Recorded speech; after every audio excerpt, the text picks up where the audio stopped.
నమస్తే. ఈ నెల 7వ తారీఖు ఏదైతే సుప్రీంకోర్టులో వేసినటువంటి పిటిషన్ ఏదైతే ఉందో అది ఈరోజు విత్డ్రా చేసుకోవడం జరిగిందని చెప్పి వార్తలు వస్తూ ఉన్నాయి. ఇదే సమయంలో అటు కాంగ్రెస్ పార్టీ నుంచి కానీ వాళ్ళ కాంగ్రెస్ పార్టీ నాయకుల నుంచి కానీ మీడియా ద్వారా కానీ ఒక సంచలనమైన విషయాలు కూడా వాళ్ళు చెప్తా ఉన్నారు. ఏంటంటే ఆ పిటిషన్ కొట్టేసింది సుప్రీంకోర్టు అని చెప్పి. దీని గురించి మనతో పాటు బీఆర్ఎస్ లీగల్ సెల్ సోమభారత్ గారు ఉన్నారు, మాట్లాడదాం. సార్ నమస్తే అండి. కొన్ని మీడియా సంస్థలు మాట్లాడుతున్నాయి. అవును సార్. ఎవరి మీడియా సంస్థలు? ప్రజలకు వ్యతిరేకంగా ఉన్నవాళ్ళు, ప్రభుత్వం చేసే దమనకాండని సమర్థించేవాళ్ళు, పొలిటికల్ పార్టీ ప్రజల్ని మోసం చేసి అనేక వాగ్దానాలు చేసి ప్రభుత్వంలోకి వచ్చి మళ్ళీ ప్రజలకు పంగనామాలు పెట్టే వాళ్ళని సమర్థించే టీవీ సంస్థలు కానివ్వండి, పత్రికలు కానివ్వండి, వాళ్ళు చేస్తున్నారు ఈ పనులన్నీ. ఎందుకు చేస్తున్నారు? దేనికి చేస్తున్నారు? ఎందుకు చేస్తున్నారంటే వీళ్ళకి ప్రజల పట్ల నిబద్ధత లేదు. కాంగ్రెస్ పార్టీని సమర్థించడము, కాంగ్రెస్ పార్టీకి బాకాలుగా తయారయ్యి ప్రజల్ని పక్కదారి పట్టించేదానికోసం, ప్రజలకు జరిగే మోసాన్ని కప్పిపుచ్చేదానికోసం ఈ కథలన్నీ చేస్తూ ఉన్నారు. లేకపోతే అశ్వత్థామ అతహ కుంజర అన్నట్టు ఇక్కడ జరిగింది ఏంది? వీళ్ళు ప్రచారం చేసేది కొట్టేయలే. అసలు మొత్తం ఆర్గ్యుమెంట్లు కాలేదు, మెరిట్స్ మీద ఆర్గ్యుమెంట్ చెప్పలేదు, తర్వాత కోర్టు నుంచి జడ్జిమెంట్ ఇన్వైట్ చేయలేదు. బట్ అన్నిటికన్నా ముందే ఇన్వెస్టిగేషన్కి కోఆపరేట్ చేద్దాము, ఎట్లా ఆల్రెడీ కొంత ఆ ప్రాసెస్ మూవ్ ఆన్ అయిపోయింది కాబట్టి ఇదంతా కూడా 7వ తారీఖు రోజున ఇక్కడ హైకోర్టులో కేసు డిస్మిస్ అయిన తర్వాత ఇమీడియట్గా కేసు వేయడం జరిగింది. అదే రోజున సుప్రీంకోర్టులో వేసినాం. డేట్లు ఉంటాయి చూసుకోమని. 9వ తారీఖు మళ్ళీ పిలిచిండ్రు, పోయినాము. కేటీఆర్ గారు పోయినారు. 7 గంటల విచారణ జరిగింది. 7 గంటల విచారణ జరిగిన తర్వాత ఇంకేముంటుంది? ఆయన అడిగేదానికి లేదు, వీరు చెప్పేదానికి లేదు దాంట్లో. ఎందుకంటే అందులో ఏం లేదు, సత్తా లేని కేసు. అందులో ఏం అడగలేరు, ఎందుకంటే everything is there on record. మరి ఆ రికార్డులో ఉన్నది తప్పెట్లా అవుతుంది? తర్వాత డెసిషన్స్ అన్నీ కూడా పారదర్శకంగా తీసుకున్నాయి. తర్వాత ఆ పని కూడా అది చాలా ఉత్కృష్టమైన ఒక ప్రోగ్రామ్ని లండన్, ప్యారిస్, న్యూయార్క్, సియోల్ ఇట్లాంటి పెద్ద పెద్ద నగరాలలో, దాన్ని బెర్లిన్, ఈ పెద్ద పెద్ద నగరాల్లో గత 9 సంవత్సరాలుగా జరుగుతున్న ఒక ప్రోగ్రామ్ని ఏషియా కంట్రీ, భారతదేశంలో ఉన్న ఒక సిటీకి తీసుకురావడం మామూలు విషయం కాదు. చేస్తే తెలుస్తుంది. ఏదో వెనకటికో సామెత ఉంది, మన ముడి కాకపోతే ఢిల్లీ దాకా దేకమన్నాడు.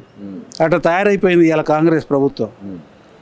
వాళ్ళు చేసేది లేదు, చేసిన వాళ్ళని ఇబ్బందుల పాలు చేయడము. అభివృద్ధి చేస్తేమో అన్ని రకాల కట్టడాలు కట్టిందేమో కేసీఆర్ గారు, వచ్చి రాగానే కూలగొట్టేదేమో రేవంత్ రెడ్డి గారు. ఈ రకంగా బదనాం చేసే కార్యక్రమం చేస్తూ ఉన్నారు. అయితే ఈ సందర్భంగా చెప్పేది ఏంటంటే వాళ్ళు చెప్పినట్టుగా ఈ కేసును కొట్టేయలేదు, ఈ కేసుని విత్డ్రా చేసుకున్నారు. అయితే ఆ ఏసీబీ విచారణ తర్వాత కూడా కేటీఆర్ తెలంగాణ భవన్కి వచ్చే సమయంలో కూడా మళ్ళీ ఇంకో కేసు ఫైల్ చేయడం జరిగింది. అట్లా ఆ కేసు తర్వాత వరుసగా బీఆర్ఎస్ ఎమ్మెల్యేల మీద కానీ, హౌస్ అరెస్టులు కానీ, బీఆర్ఎస్ కార్యాలయాల మీద దాడులు కానీ, ఇవన్నిటిని ఎట్లా చూడొస్తుంది? ప్రజలకి నాయకత్వం వహించి కేసీఆర్ గారి నాయకత్వంలో బీఆర్ఎస్ పార్టీ తెలంగాణ సాధించిన తెలంగాణని దుర్మార్గులకి పాలు చేయకుండా బ్రహ్మాండంగా అభివృద్ధి చేయడం కానివ్వండి, అభివృద్ధి సాధించి ఫలితాలని ప్రజలకు పంచడం కానివ్వండి, అనన్య సామాన్యంగా మొత్తం దేశం మొత్తంలోనే అగ్రగామిగా కేసీఆర్ గారు చేసినారు. ఇవాళ అర్రాజు పాటలు పాడి ఎలక్షన్లో 2 ఇస్తే 2 అంటే 4 అని, 4 అంటే 8 అని, 8 అంటే 13 అని ఇట్లా అర్రాజు పాటలు పాడి జనాన్ని మోసం చేసి ప్రభుత్వంలోకి వచ్చారు. చేయలేకపోతున్నారు. కాబట్టి ఒక దగులుబాజీ ఆరోపణలు అన్నీ కూడా కూడగట్టి దగులుబాజీ ఆరోపణలు చేసి ఆ అధికారం చేతిలో ఉంది, అధికారాన్ని వ్యవస్థను దుర్వినియోగం చేస్తే అరెస్టులు చేపిస్తుంది. ఎంతమందిని అరెస్ట్ చేస్తావు? ఎంతమంది ఉన్నారు? పోలీసులు ఎంతమంది ఉన్నారు? చెరసాలలో ఎంతమంది ఉన్నారు? బీఆర్ఎస్ కార్యకర్తలు 60 లక్షల మంది కార్యకర్తలు ఉన్నారు బీఆర్ఎస్. పెడతావా అందరినీ? పోలీసులు కూడా కొంత అత్యుత్సాహం ప్రదర్శిస్తున్నట్టు అనిపిస్తా ఉన్నది కదా. ప్రదర్శిస్తున్నారా, ప్రదర్శించట్లేదా ప్రజలు చూస్తున్నారు కదా.